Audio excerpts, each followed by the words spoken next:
He was such a rascal. Not maliciously, No. just very curious. I think of him when I see unusual things. He would throw remote controls, shoes, anything he could find in the toilet. You know, in my memory, he was alive for longer than 18 months. You know, all of a sudden heard a shout, and he was at the bottom of the pool, the swimming pool that they had. So she jumped in and, you know, pulled him out, and my brothers and I were, you know, basically right there. We saw Pete get pulled out, you know, running around the house, kind of screaming, and, you know, it was a hard thing to process. So, particularly at that age, I think, can leave a pretty deep scar. Having to go to the emergency room and look at him and touch him, it was hard. It was hard. Yeah, it was. Hard. There's nothing that prepares you for any of this sort of activity and script. All I could visualize was, okay, a day at a time, a day at a time, a day at a time.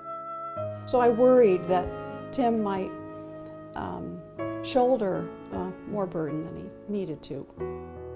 And he's sort of the dad. His nickname in high school was Dad.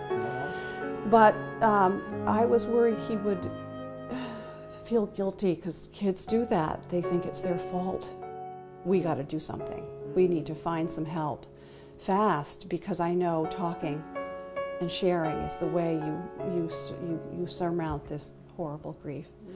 There were a lot of emotions that I think I had that I wasn't having the ability to really express in a clear way. You know, you didn't really know how to talk to your peers. In my case, second grade, they didn't really know how to talk to you. We had very dear next-door neighbors who were so great to listen, and old family friends that would listen, but they could only listen for so long. Right. But at the center, you could say it over and over. I had another bad day, and you know, it was a sharing. It's a terrible club to be in. You know, this wasn't about therapy, I think, in the quote sense. This is really about, as I said, peer, this whole peer thing where you're all helping each other.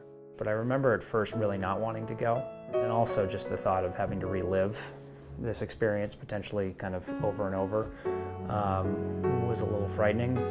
I remember it really started to kind of help me work through some of the feelings and emotions that I had. You know, at school, particularly, I think I sort of made some breakthroughs in terms of just feeling like, you know, I could concentrate and, you know, do the assignments. I felt like I visibly had a thing on me that made it stand out, that here I am, a mother who lost a son.